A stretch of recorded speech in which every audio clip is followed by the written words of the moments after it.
All right, what is up, y'all? Will here with Schedulefly, another episode of Restaurant Owners Uncorked, brought to you by us here at Schedulefly. Super simple, web-based restaurant employee scheduling software backed by legendary customer service, all at a low price point. We haven't raised our prices since 2007. You heard that correctly.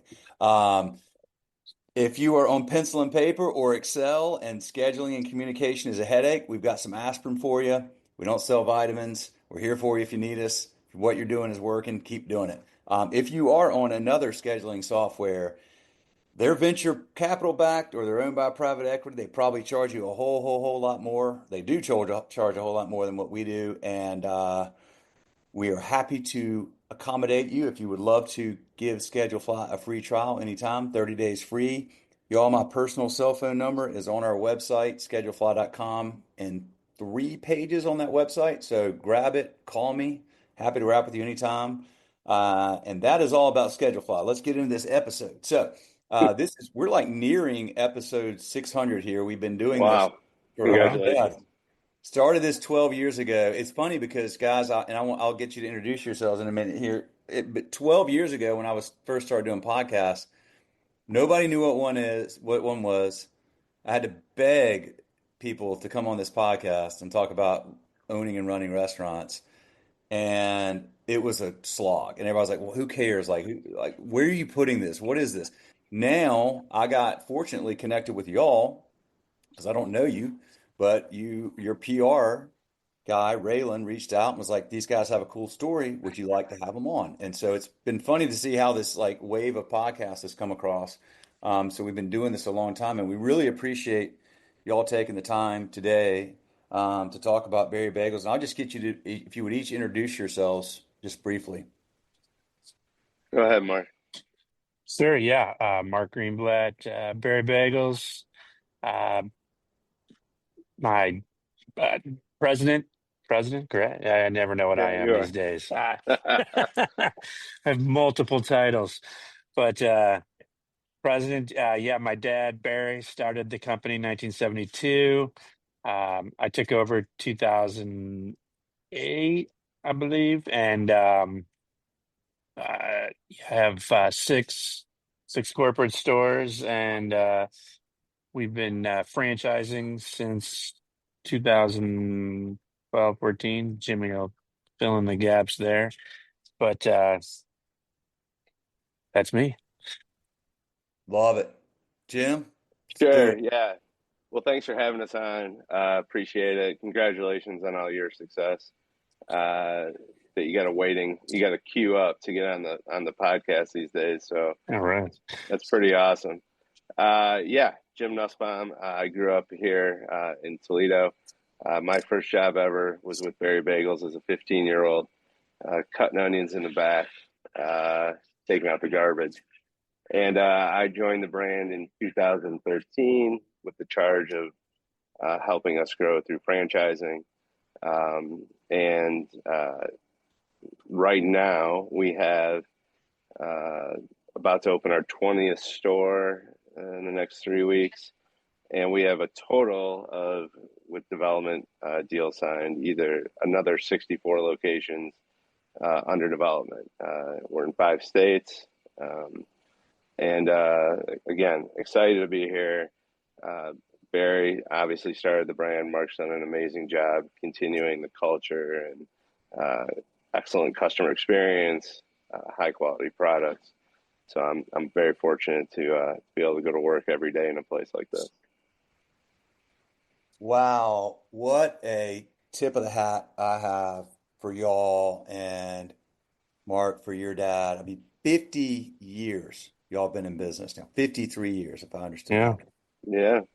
That is no small task. So, I mean, something to really celebrate and be proud of, as I know y'all are. A lot of things have happened during those last 53 years. A lot of economic cycles, just everything you can imagine, y'all have dealt with it. COVID, you name it. Right. I mean, it's stock market crashes, housing crisis, every economic cycle. And what that tells me is that y'all have a really strong foundation. probably very clear core values and things that you lean on that will help you endure whether times are good or times are tough or whatever. And I also would imagine y'all are very good, as you have to be in the restaurant business in general, but clearly to be in business 53 years, you've got to be good at constantly keeping your core, but changing as needed with the times, but using a really creative problem solving mentality to figure out how do we deal with this next thing that's in front of us that we had not planned. Is that a fair assessment? For sure. Yeah. Yeah, I think so. I mean, I think, like at our core is, I think a few things. First of all, excellent food at a affordable price, but service not only to the customer but to our fellow employees, vendors, partners that way. But I think to your point, you have to keep that core but evolve, right? If you're not going to embrace digital, or you're not going to embrace third party, or you're not going to, maybe modify your footprint, you're going to be Kodak, right? Polaroids were really popular and dominant for a really long time. Yeah. Blockbuster was really prominent and dominant for a long time. But if you're not going to evolve, then, I think you have to stay true to your core, but again, evolve with your customers and the market. So maybe say it just a different way, but I completely agree. Absolutely, 100%. Well, let's start at just the beginning a little bit, Mark. So you Sure. obviously, your dad started this place, you grew up in Right. it. Why did he start it? Was it something that he started as a young man, or was it something where he left something else to do it? What Yeah, was the? right. So parents are both from Detroit. We now I was born in Toledo, Ohio, still in Toledo, Ohio. My dad grew up relatively poor, but always loved the food business. I had some family that were in bars and restaurants that he, worked, bussing tables, kitchen, all that good stuff. Uh, had a mother that went to Eastern Michigan. My dad followed her to Ann Arbor, worked at a bagel shop called the Bagel Factory. This was in the late 60s. Really fell in love with bagels. Uh, Thought it was something he could take on himself. Looked at doing it himself. Looked at a handful of cities. I used to always give him some crap about it. He always told me he looked at Phoenix, Denver, Orlando, and Toledo. Uh, and I was like, man, you picked an interesting one. But proximity wise, he was always a very family oriented guy. And with our family still being in Detroit, Toledo made sense. He brought along another gentleman, a little bit older, opened a store in 1972, named the Bagel Place. That's actually the current store that I'm in right now. Uh, got it going, sort of tweaked, you know, the bagels here and there. I found out this gentleman, Peter, who he was working with, again, was about 10 years older than him. Didn't really want to go any further, was quite happy with the one store, but kind of wanted to do his own thing. So my father bought him out and proceeded to expand from there and change the name to Barry Bagels and subsequently tweak the recipe because we were always in New York styled bagel, a boil and bake bagel, but found that the customers in the Midwest maybe didn't love that hard shell bagel, maybe a little softer. So I say we, I wasn't around yet, but he tinkered with the recipe, still that boil and bake, but a little softer on the outside. And evolved into Berry Bagels. At one point, we had 10 locations, sort of circling the Northwest Ohio area. After school, I came aboard and took an active interest in the business. And we really did want to expand out. I had two sisters in the Cleveland area. We really looked heavily into expanding there. And then we both realized, being owner operators, the business ran very well as owner operators. And we then also realized that neither of us were planning on moving to Cleveland. We both liked our roots in Toledo. He wasn't going anywhere, and I had just gotten married and wasn't planning on going anywhere. So we thought franchising was the next best thing.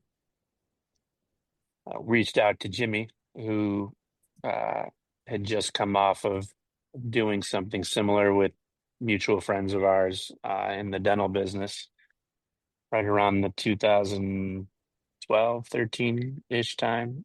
They'll correct me if I'm wrong. And thought that'd be a great way to expand and get the name out the way we'd really like to see it, because I think it's a great product and want to see it evolve. Unfortunately, right when we got going, my dad did pass away shortly after we signed the first store, but it have been sort of cranking ever since. Gotcha. Okay. Sorry to hear that. So No, it's okay. Thank you. this was about 10, 12 years ago. 11 years ago. Yeah, 2014. So yeah, almost to the day, July 31st. Well, kudos for carrying on and with his legacy and your family's legacy and the brand Thank you. and Jim, I know you if I read correctly, let's see, you had a law degree and you've already had a successful exit in another business. Maybe not in hospitality though. Is that right? Correct. Okay. Yeah, usually I tell people this is like a three-beer conversation, but I'll be cognizant of your time. From here, again, went to law school as a litigator, started doing M&A, some more sort of corporate work, and then went into in-house counsel for a group dental organization. And after that, we did have an exit. It was very similar, believe it or not, to franchising in terms of sort of centralized processes, economies of scale, purchasing, marketing, supply chain management. I really enjoy the entrepreneurial side of things, and my law degree is I'm still licensed, and I do like our leases and vendor contracts and things like that, and franchise agreements, which is pretty useful still. Yeah, So that saves you a yeah, lot of money on legal fees, that's for pretty sure. helpful. Well, It and not just helps. that, Yeah. yeah, we can actually, turn docs around pretty quick and stuff like that. So, when Mark and Barry and I talked about this opportunity, again, we kind of at that point we're back down to 5 stores. I knew, most importantly, I knew I'd have great partners. Mark and I and Barry, have shared. Mark and I continue to share the same vision of growing the brand and how to do it. And I knew it was a great brand. And so to me, it was a great opportunity. And here we are, still sitting 6 feet across from each other 10 years later and, continuing to grow. And actually, we, not to interrupt, we at that same time when we all got going, we decided to open a store mutually owned by all three of us. It became our sort of flagship modeled franchise store. Got it. And so that was your first franchise, and okay, go back through how many are corporate owned now and Sure. how many We have, franchise? yeah, right now, and again, we have a bunch that, depending on what happens in the next hour or two, are going to open in the next week or so. But by the end of the month, we're going to have a total of 20 open. 7 of those really would be characterized as corporate, either owned by Mark by himself or Mark and me together. 13 franchise, and then we have 64 more franchises signed and under development, and some in various stages of construction, some in site selection, some a year or two down the road. Okay. So Tell me, total of 84 either open or under development as we sit okay, here today. what are your, I looked at the notes that came over, and I think I know probably one of the first answers to this question, but what are your biggest differentiators for y'all versus other bagel brands? I'll let Mark talk. Yeah. Mark always bats lead off, I think, here. I'll try. First and foremost, I think we're from a franchise standpoint, uh, uh, franchise fees very inexpensive. I think we're going to actually look at that moving forward, but I think we come in very affordable. Um, we're very cognizant of the franchisee. Unlike some of our franchise competitors, we'll we're happy to take a look at each individual prospective franchisee, about doing a store. We'd prefer to sell an area development agreement, but if you want to do one store, if the market dictates it, we're happy to do it. But we're you know we're very specific about carving out an area and making sure that no one else is going to come into that area. We've seen a lot of times, not naming other franchises, but they'll, you know, a franchisee will buy into a franchise network, and that same franchisor will sell to someone else and put one, in very close proximity, and they just can't work out together. Someone eventually loses out. So we're very cognizant of that. Um, our biggest differentiator is I think we provide three succinct forms of revenue. We've got our retail business, which is strong. The bagels, the sandwiches, we do breakfast, lunch, and dinner, which is, I think, big, relative to some more set specific restaurants. We offer a very robust catering program. We do deli trays, box lunches, sandwich trays. We've sort of hit uh, a long time ago a very interesting niche, specifically with pharmaceutical reps.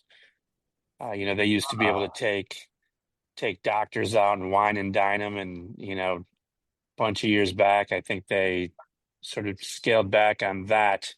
But we're in that sort of specific dollar amount that fits into that niche, and so we're very big with the pharmaceutical reps. As far as lunches go, that's a big thing for us. And my dad used to joke, we'll cater anything, births, deaths, and everything in between. We're very big in funeral business, catering wakes and just for the families while they're doing visiting hours and whatnot. So that's a very big business for us. And then lastly, our wholesale business. Our wholesale is very, very, very strong. Specifically, my corporate stores, Toledo, and specifically, we do Toledo Hospital. We cater the University of Toledo. We do a lot of local schools. We do a lot of mom and pop coffee shops. Um, my Ann Arbor Mm, location wholesales to the University of Michigan school, the dorms, the cafeterias, as well as the University of Michigan hospital systems. We run a third shift there that brings warm, hot, right out of the oven, hundreds of dozens of bagels to the university 7 days a week. that's awesome. Uh, Okay. uh, it's a big chunk of business, and something that I think a lot of other franchises cannot provide. So the three forms of revenue are very strong, and I think a very unique push that we offer. Um, Particularly with the wholesale piece, Yeah, you've got to have the right geographic footprint sure.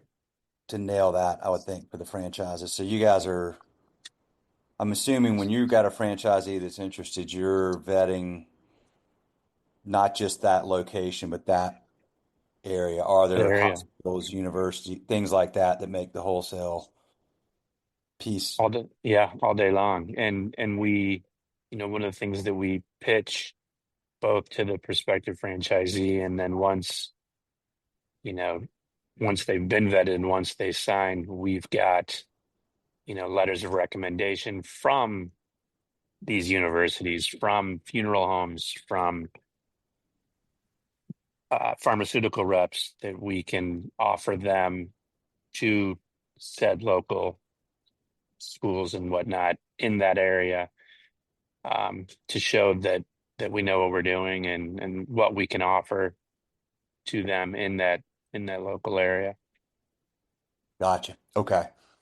Um, so you grew up in this, and then Yeah. Jim, you cut your teeth though in this. This was your first job? Way It was back? my first job. Yeah, I needed to pay for my car insurance. So my dad reached out to Barry to ask him a nice favor. Barry, of course, because he was the nicest guy around, put me to work in the back. And, I didn't break anything expensive. And, I was able, I worked here for a while and, spent that young, first job, right? And all those things that go along with that. And great first job. Obviously, watched Barry, who's the interesting thing about Barry was, and Mark's exactly the same, is their name's on the door, but there's nothing they won't do in the Yeah. store. Cleaning the bathrooms, taking out the garbage, making bagels, serving customers. No ego, no hubris. Just service. And to me, that always left a strong impression. Number of people always say that their favorite memory of Barry is behind the counter. And, he's effectively CEO of a very successful business, but he made salami sandwiches. So, and, Yeah. I think that's something that's always stuck with me, and Mark's the same. We try to lead that way as well. Ego and hubris will kill a business as fast as anything. Quickly. Mm. Yeah. You uh leaders who demand but don't do, ask people to do things that they haven't done themselves and won't do themselves. That's a recipe for disaster. I mean, all three of us are old enough to have probably seen that at some point somewhere, known about it from somewhere. It's a huge, that's a really important trait that I think goes underemphasized a lot of times is the, I think, very critical importance of not having an ego and of being willing to do whatever you need to do, no matter what your position is within the company. Well, and I mean, just to build on that, I think, for us, the way we lead in terms of an employment culture is that way. And our experience, or at least our philosophy, is that if you don't, all you're going to get if you lead, by direction rather than example, you're going to get compliance from employees. Compliance. Yep. You'll Which work, you they'll won't work, may or may not work hard enough not to get fired.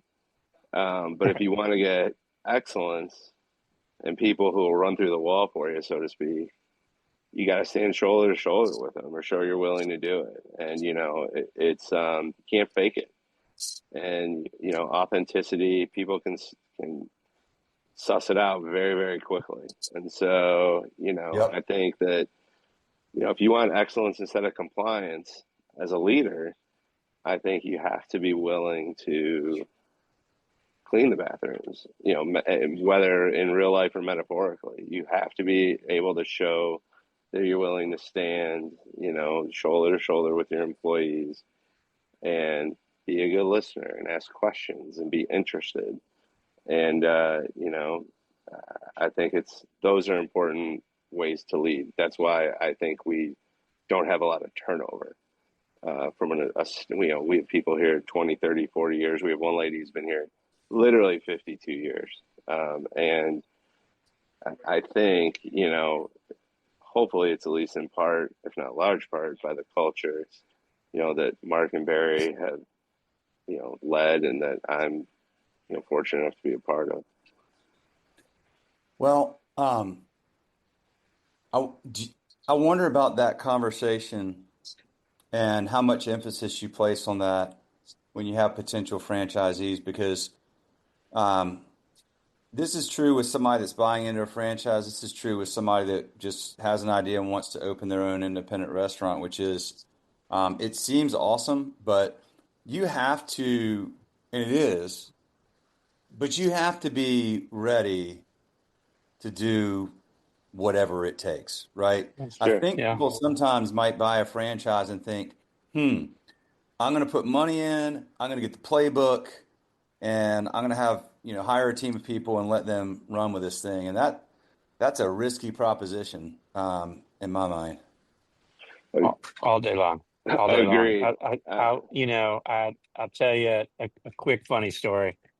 Got a buddy who he's a urologist, and he came back from Cleveland and went to some salad bar concept. He came back to me and he said, I ate at this place, it was awesome. I want to open one up. First thing I said to him was, well, he told me it was uh, roughly $1 million to open it up. And so the first thing I said to him was, are you going to quit being a urologist? And he said, no. And I said, okay. I said, I want you to write me a check for 500 grand. And he said, all right. He goes, what are you going to do? I said, I'm going to keep the check and do nothing until you essentially tell you not to do it. And I just saved you 500 grand. I said, if you're not, I said, if you're not going to work it, it's not going to be successful. And he had a hard time understanding that. Um, and that's what I tell these, again, prospective franchisees too. And we really do, we push hard for owner operators, um, because we see it and we know what works. It's not, it's hard for it just to be an investment or a hobby. Um, I told my wife when we were dating a long time ago, I said, listen, I said, I've got a pretty good gig. We can travel a lot and, can make my own hours and, do whatnot. I said, but, it's 24/7. I'm going to Yeah. get, we have a third shift. I'm going to get phone calls that a cooler is going to go down at 3 in the morning.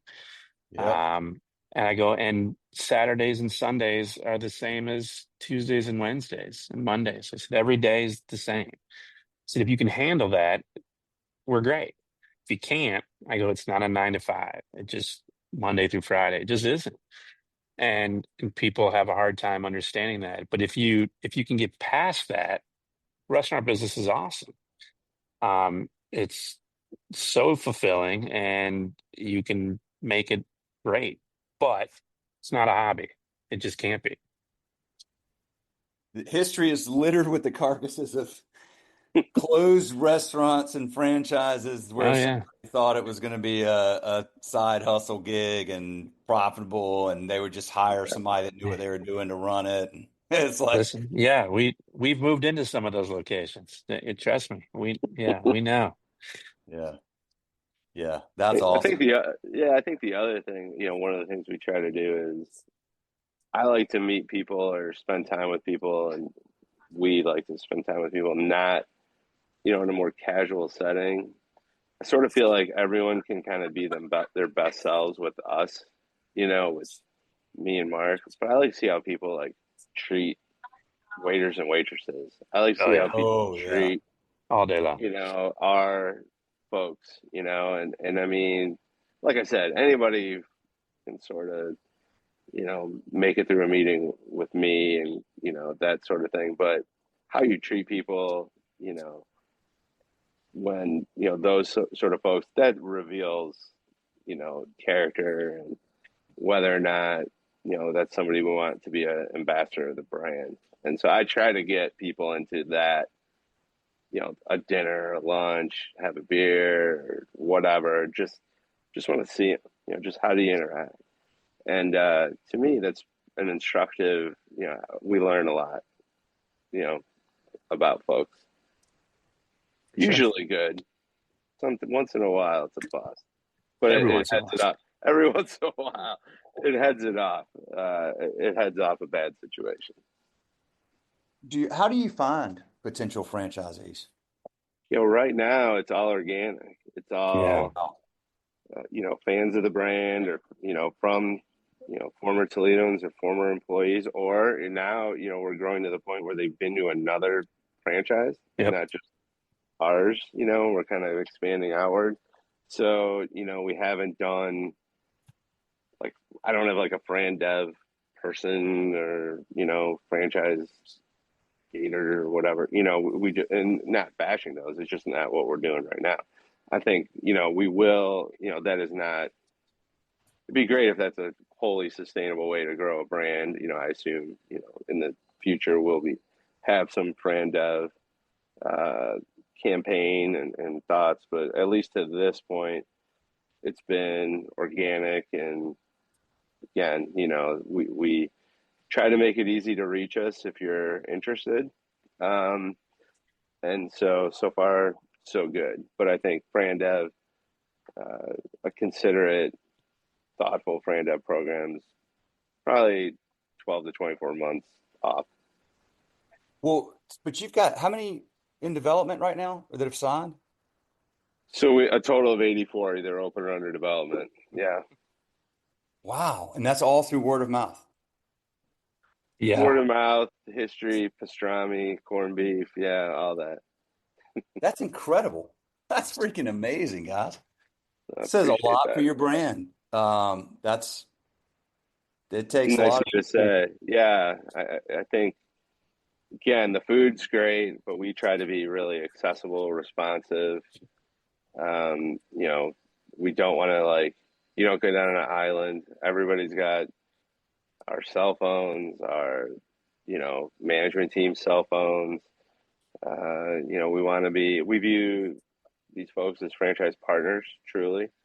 Yeah. And really, just to build on something Mark said, because we do territorial exclusivity, we're very invested in them. Meaning, if one of them sort of isn't working out, we can't just put someone down the street. We're very, it's a true partnership. So, I can't just go to Cleveland if I love our Cleveland team, but I mean, and just say, okay, next, and just hope and just see who makes it.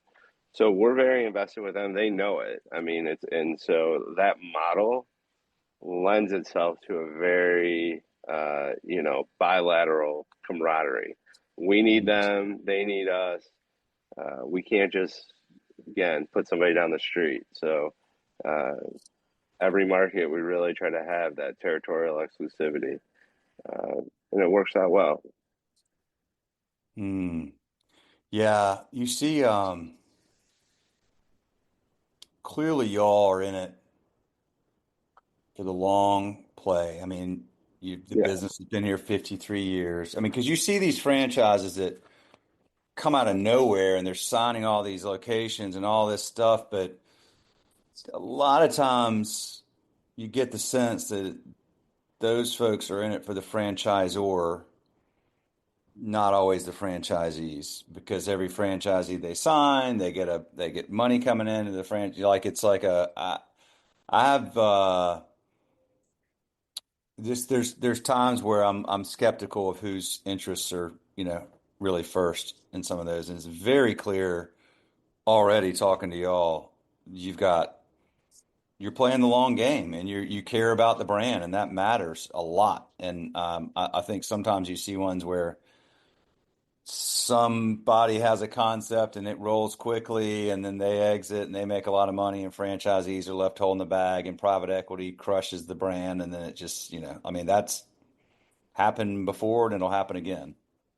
Yeah, Sure. and I think uh, the really great governor, and again, not to be redundant, but this idea of the territorial exclusivity, it puts the franchisee on a more equitable playing field maybe than some other systems, Yeah. because we depend on, again, we depend on them. We depend on them to grow their territory. And so it really has some tangible and intangible benefits in terms of, making a very, at least within the franchising model, a very equitable platform relative to franchisor franchisee relationships.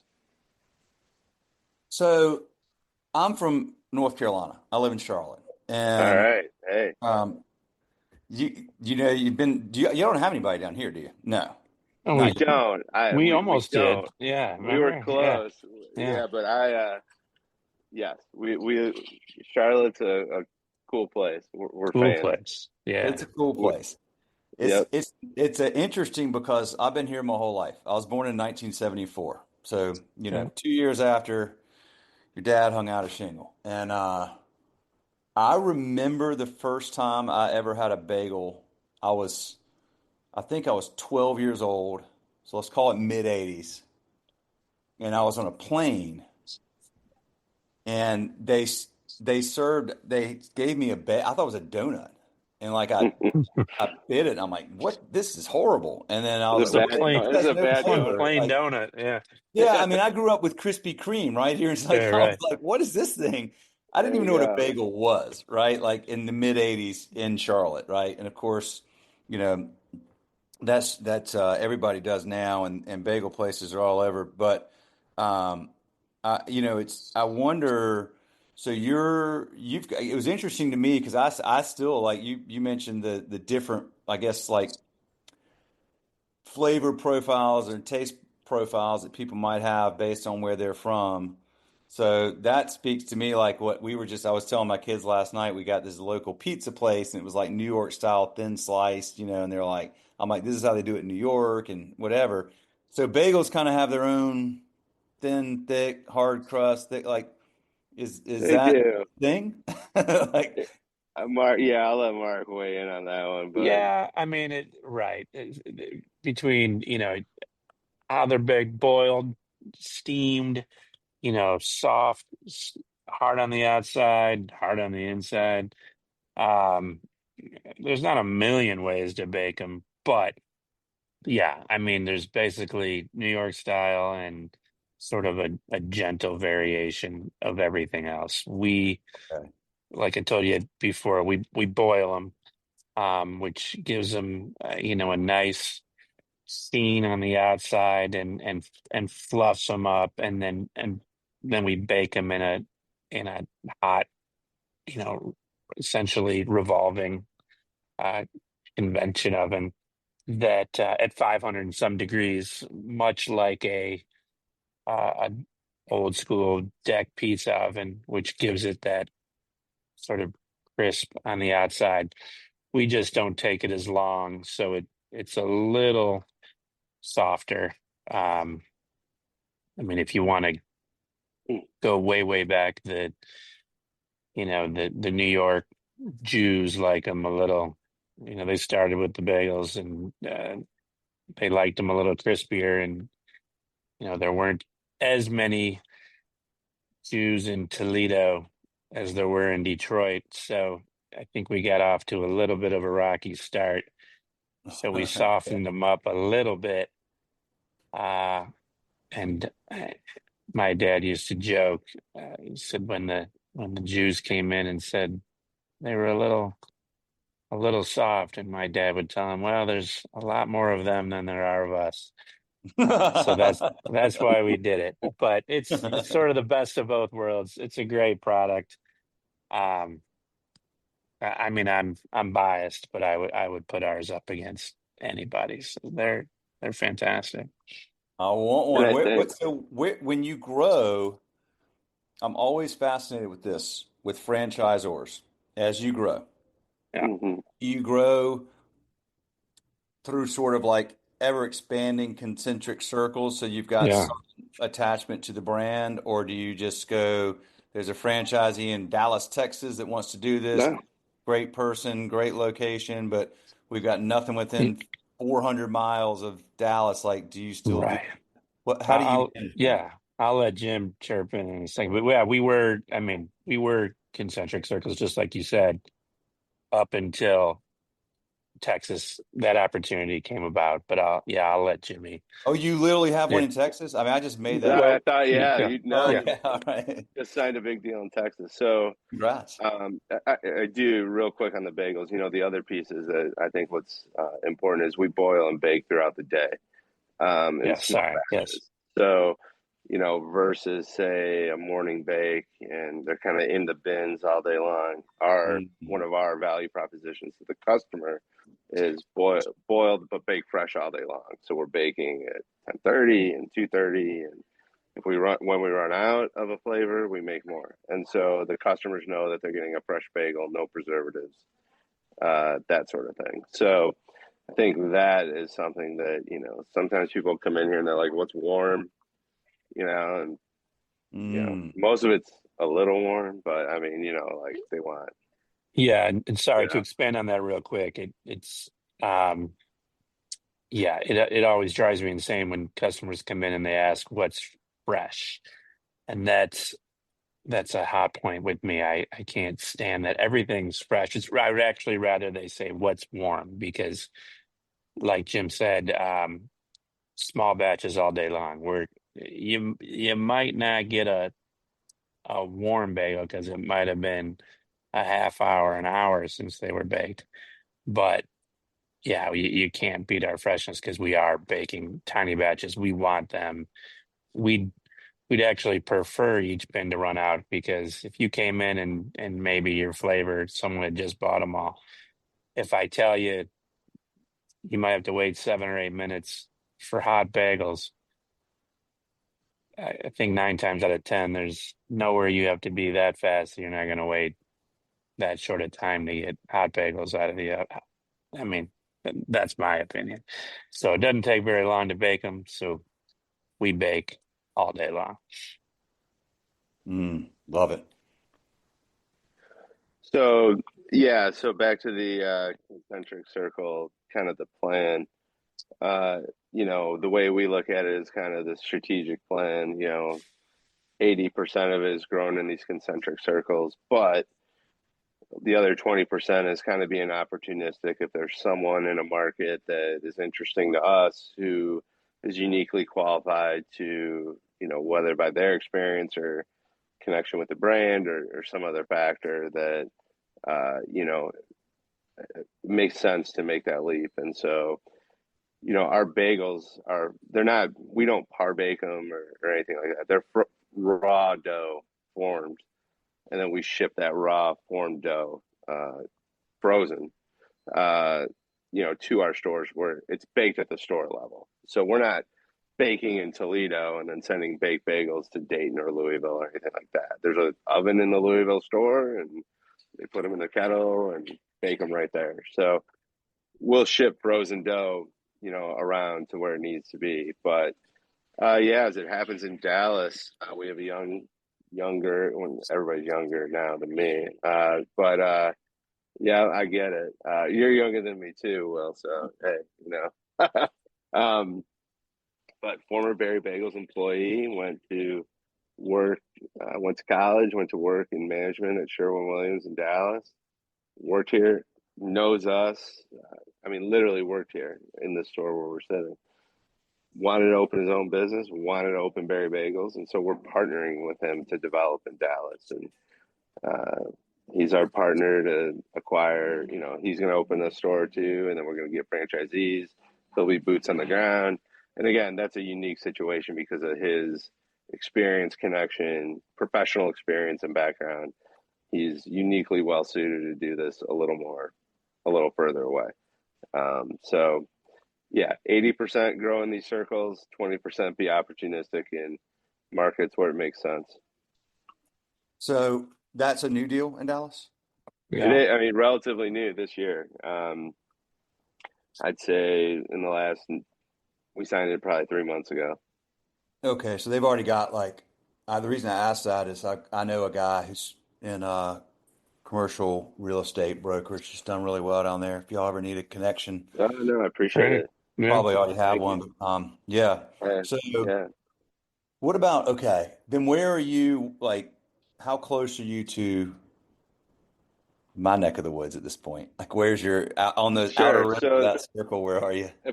So the good news is we're working our other sort of 20% opportunity is we have a couple really good ones in Florida Okay. that, we're gonna Whereabouts? uh, Orlando, the Villages, also in Naples. And Yeah. so, if we get a sun,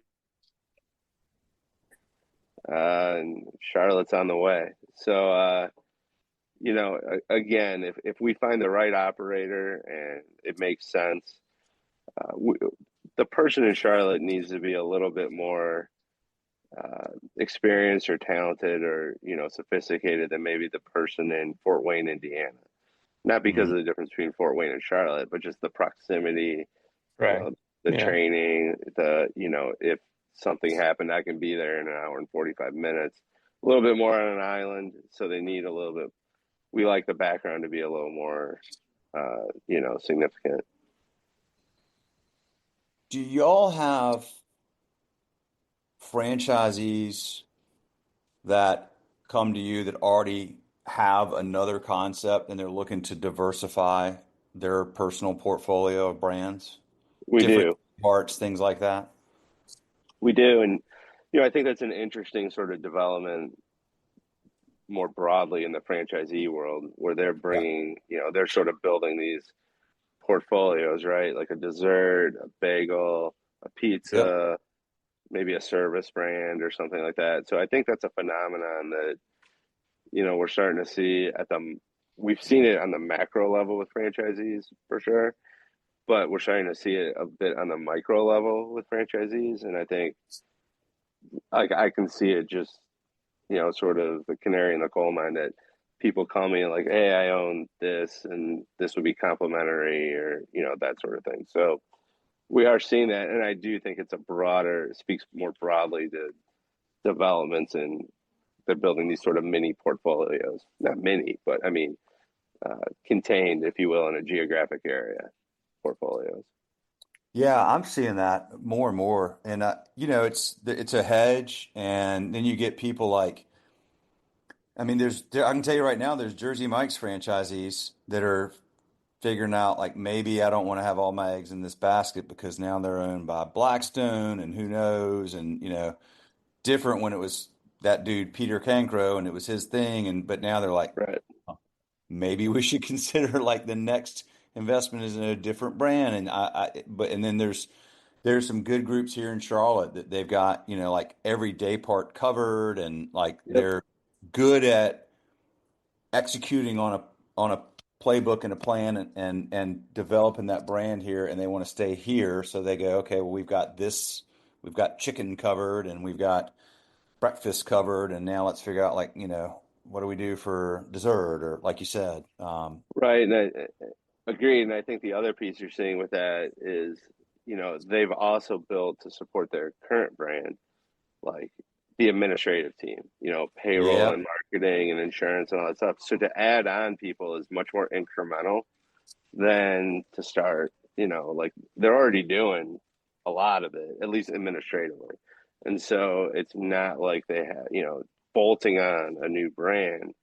Certainly operationally is there's the lift, but we're already using Paycor. We're already using Seven Shifts or Toast.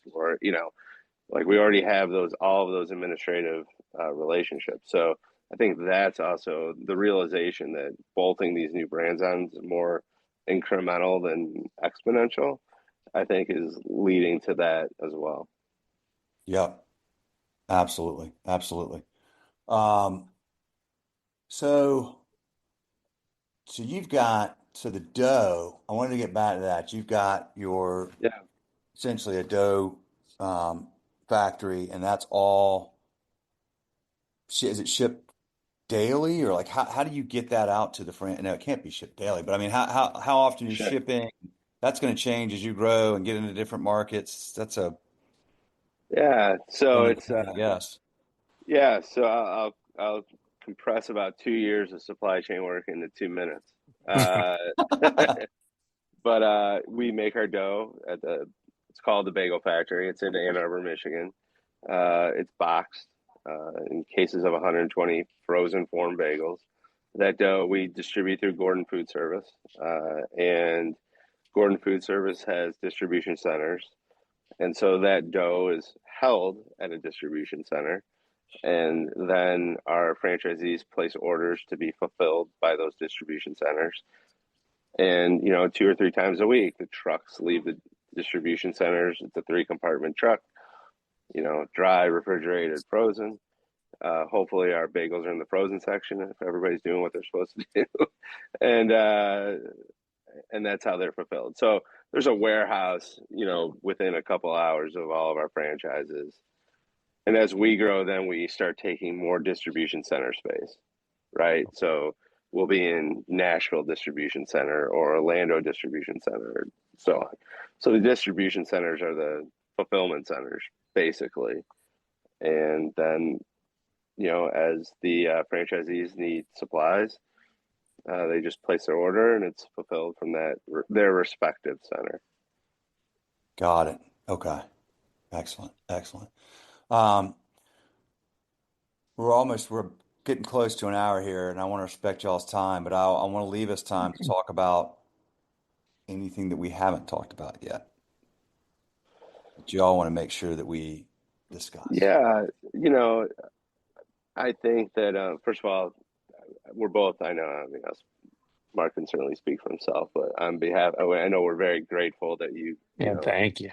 So yeah, cool. thank you for having us on your show, and congratulations, to you, for all of your success. We really, for our perspective, we're strong believers in the franchise system, and a franchise system that works best when there's really great communication, really clearly aligned goals.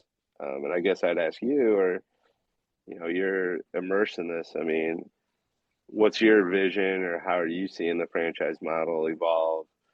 And what's your vision over the next 2 to 3 or 4 years? How do you see things playing out? In the world of franchises? Yeah, Yeah. Wow, what a great question.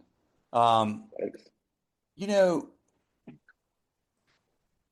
well, I I see it's the reason I asked that question about the sort of like multi-concept operators, that I do think that makes a lot of sense for a lot of people to hedge their risk, to mitigate, to get it's like diversifying your investment portfolio, right?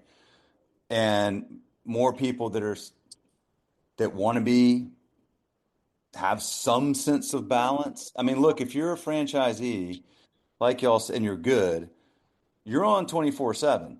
But if you've got Right.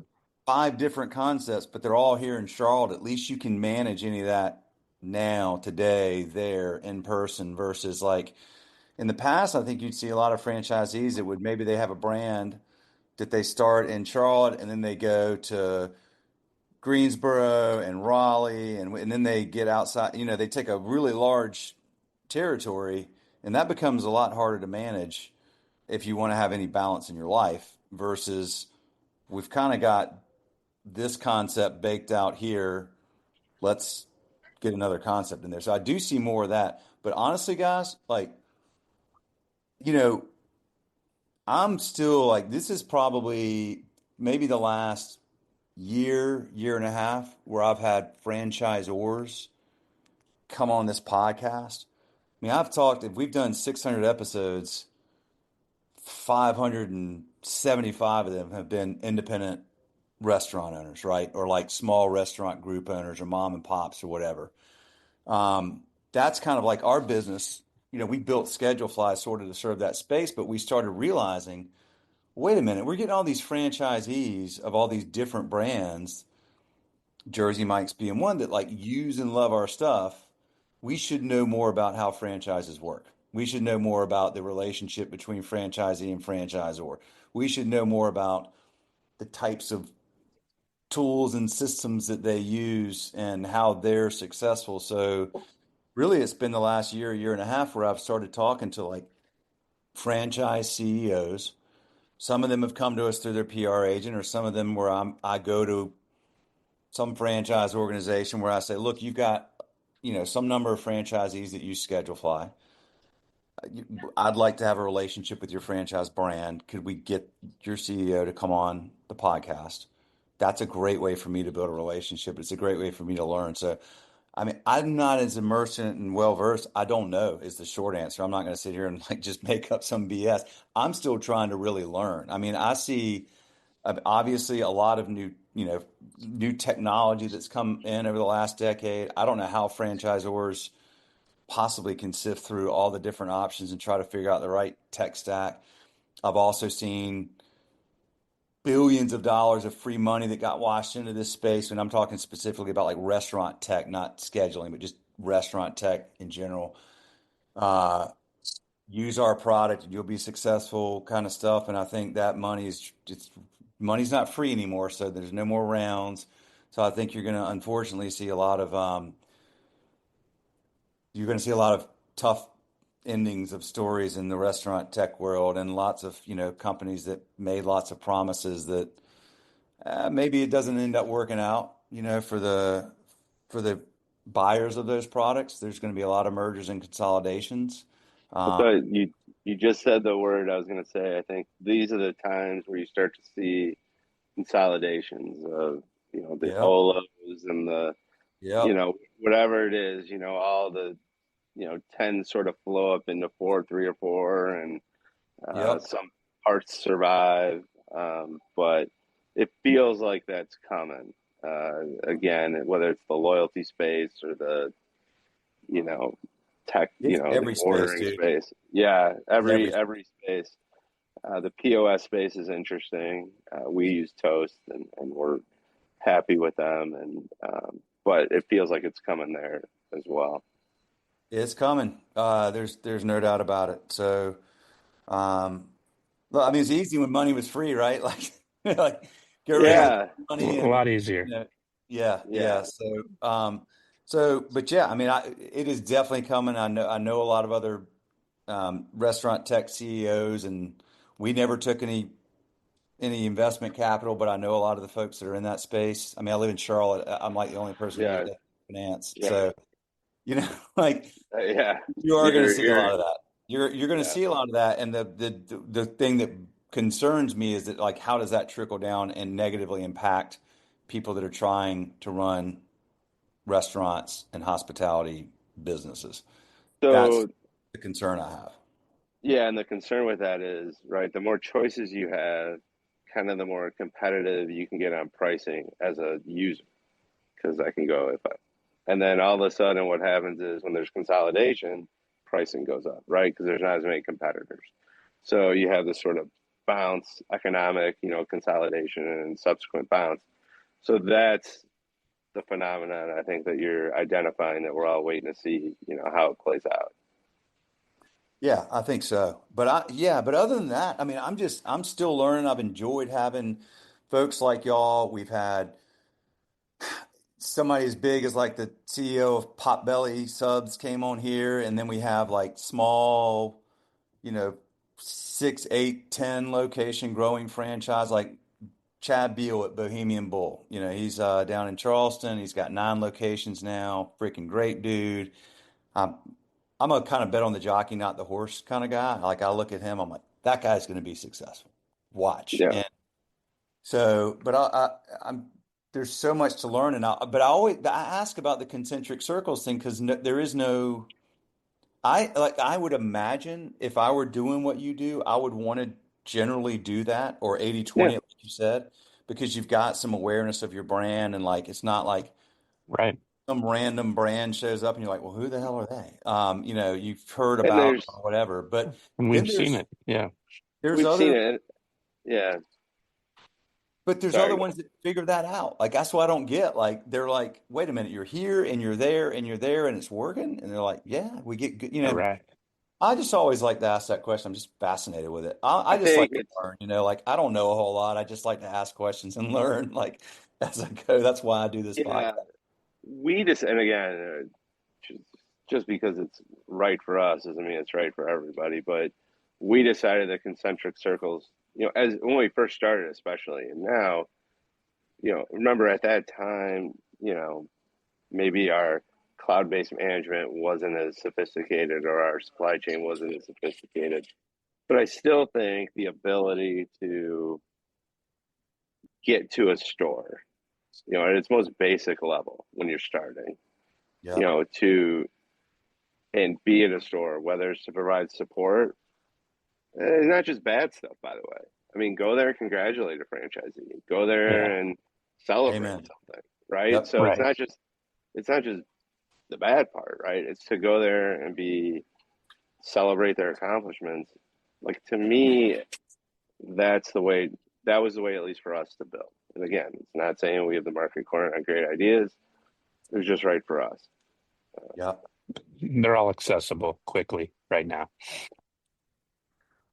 Um, have y'all ever heard of Franzy? Franzy? I'm not. Yeah, I've heard so many words that start with Fran. I feel I don't want to say yes, and then I maybe. I mean, like there's Fran Connect and Fran this and Fran that, and so yeah, I'll say no for the time being. Well, they're check them out if you ever want to meet Alex, their CEO. He's here in Charlotte, sharp dude. They're like they're a platform to help potential franchisees find the right franchisor for them and vice versa. So they sort of cut out the broker or the middleman or the franchise Hmm. sales type thing where, and it's not just restaurants. I mean, they have a huge presence in restaurants and hospitality, but it's like, if you want to franchise something, cool. Let's figure out like exactly what it is that you should be franchising. And maybe it's Pilates studios or maybe it's bagel Sure. shops or whatever. And then, okay, if you want to do bagel shops, like let's drill down a little bit more and like, oh, where are you geographically and so forth. This is a really good brand. You should connect with them. And so brands don't pay them anything to be on there. They just, I think it's like a commission if they sign somebody or whatever. But if Yeah, you and I think want to talk to that dude, when you get to the point where you kind of want to scale up the growth a little, just yeah, let me know. no, we'll He's do. running a good business. Yeah, thank you. Yeah, and I do think it's a bit of a underrated thing, and Mark alluded to it a little bit, but you got to ask these prospective franchisees, like, what do they want to do? Like, do you want to be in restaurants? Okay, you want to own a franchise. Great. Do you want to be in restaurants? Do you want to be packaging, UPS? Do you want to be like, it only works, we get like one shot at every market. So we kind of want to hit bullseyes. So if you're not really into what we do, no, that's okay. But tell us. Like, Yeah. it doesn't do, just like if you don't want to work with food, probably a bad fit. If you don't want to work with customers, probably a bad fit. Find something else. Like just you won't hurt. I'd rather have you tell me. You won't hurt my feelings. Hurt them a lot more later when you sit in your office and don't want to talk to anybody instead of waiting on people. So Yes. I just those candid. You have to get people to be candid, like and I think that's important for them too. I tell them, be honest. You know. Well, yeah, if you don't want to potentially have to come in at 3 o'clock in the morning because the freezer broke, don't do Yeah. this. Like Don't that's do this. very Yeah, different listen, than Yeah. Mark tells everybody that story. Mark tells everybody, and it's like, it's true. There's a lot of great things, but owning a business is owning a business, Not and you're easy. on call. Yeah. one more You're one on more call. thing I want to ask you is tell me about the like what is the ideal location, meaning that are you standalone with the drive-through or are you like on the end I'll cap of give a Mark. I'll give Mark this one. shopping center, like grocery Yeah. store place, shopping center? We have not had the opportunity to do like a true we've had a semi drive through. So we've not had an opportunity to do it really, even a freestanding store yet. I mean, Yeah. I've personally been successful um, being in a shopping center with a great anchor, be it a Costco. I don't know what's comparable down there. We have, a Kroger, a Target, or something. I always joke. I said, You don't want to be the anchor." I mean, not to say we don't want people coming to you, but if you're the hottest thing in the shopping center, I don't think it's that great of a shopping center, personally. Right. Um, but a big anchor, somewhere where people are going to trip over you. Um, we've had the opportunity to be in some of these lifestyle centers now, which my guess is you have plenty of down there because the weather's a little more conducive. I always found it a little interesting when they opened here because they're great in the spring, great in the summer, not too bad in the fall, not fabulous in the winter, but seem to be the wave of the future. So we've adapted to those, but at least there's true retail. So I used to be afraid of competition. We were in a shopping center for years that had a great anchor, and we were really the only food, and they redeveloped it with a Costco, and they put in a Starbucks, then they put in a Chipotle, then they put in a Five Guys, and I was getting real annoyed that they were kind of trying to phase us out. But and I realized it was a great thing because you might come with your family of five, and you know what? Maybe not everybody wants berries at the time, but they're all kind of right hop and a skip from each other, and one kid can get this, and another kid can get that, and you know, um, they kind of help each other out. So um, a little bit of food and a little bit of competition isn't so bad. So yeah, to answer the question in a long-winded way, a big anchor in a strip center has been pretty great for us, or an outlet, in front of something um, compelling to come visit has been very successful for us. There's a really good restaurant operator in Greenville, South Carolina, Table 301 Restaurant Group. Guy who owns it's named Carl Sobosinski. A lot of respect for that guy. And I was down there doing a podcast with him a couple years ago, and like he's got like his anchor restaurant called Sobeys, and right across the street was this massive development with these two like similar kind of style, like higher end, not fine dining, but a notch below higher end casual. I'm like, man, do you worry about these two that are coming in across the street, well funded, well capitalized, big, and he's like, no, dude. He goes, that just means there's more people coming down to this part of the Yeah, street. Like when they want that, they'll get that. And when they want this, they'll get this. And I always thought yeah, that they was can. a Yeah, healthy they approach. they can't eat it every day, right? Exactly. Yeah, Just so got more people there was his just get point. more people for More, Yep. sure. more Yep. Yeah, flow down here. So, well, listen, when y'all come, it was actually, and especially if you're doing Florida, um, I've got a buddy here, one of my close friends, Trey Morgan. He does real estate development, Florida, Carolinas, basically this kind of the Southeast, but he does a lot of this Publix centers, yeah, Mm, builds them love out those. like My yeah, kids we big. like love. those. We My like those. I, last funny story. My kids refuse to go grocery shopping with us here. And even I'm not a big fan of grocery shopping, I'll be honest with you. But when we go to Florida, D's Vermont, they love going to Publix. They love Yes. it. They love the Mm. pub subs. They love the chicken. They love the cakes. They love going to Publix You know every what's single time. Y'all, I tell you, my family, I got three kids and my wife here, like family of five. They laugh at me all the time because we have a Publix like 5 minutes from our house. Anytime, I mean, we could need like a small bottle of travel shampoo. I'm like, I'll go. Because I love Publix It's the because best. they're employee owned. I think that's a huge piece. I Like they got agree. the top Yeah. and they're all vested. And y'all, I'm not making this up. There's people that have worked there like 30 years in the deli, retiring with like millions of dollars Oh in yeah. public stock. It's so they're all vested. So they're nice. They're they're kind. They're thankful. They smile. Like they all get it. It's like I And their never get food's great. crap about going. Their Yeah, food and is everything. I great. mean, Because Yeah. again, they're like they all have this incentive. I didn't care about going to the store before, but like this Publix opened a few years ago. I'm there like 5 days a week. I go to Oh Publix. yeah. Love the experience. So Great anyway, place. if you all want to connect with Trey, let me know. Happy to connect you. He does all, I mean, all from the Virginia down through the Carolinas. He's doing public stuff all the freaking time, and always, That'd be awesome. bringing in like I'll good send op. you. Yeah, Yeah, I'll send you our contact info once we're For off sure. here. yeah, we'll get you connected with him. Great dude, and actually, same deal, Mark. Like his dad started down in Miami. His dad started the Morgan companies, and he's still around, but he's pretty much retired. And Trey took it over, and Trey didn't just go, oh, I've got this thing cool, good for me. He's like, I'm hustling. I'm going to make this like, I'm going to take this to the next level. I'm building on it. Like he works hard. He's good at what he does, loves what he does. And he's gotten really dialed in with that, not just Publix, but he does do a lot of this, but been a successful dude, great dude too. You'll like talking to him. Very cool. Awesome. All right, guys. Thank you all very much for the Thanks opportunity. for having us. It's great. Thanks. I'll send you our contact info after this, and we'll go from there. But thank you so much for having us. We really enjoyed it.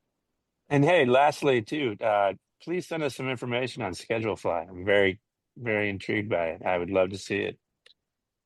Well, since you asked, I will be very happy to do that. We would certainly love an opportunity to talk to you all about what we're doing for sure. So thank Yeah, you. I'll do that. took Fabulous. the words out of my Great mouth. meeting you. Thanks. Yeah, Great great meeting meeting y'all. you. Thanks a Appreciate it, lot. fellas. Y'all have a Appreciate good it. day. All right, Have a safe. good weekend. Bye-bye. Bye.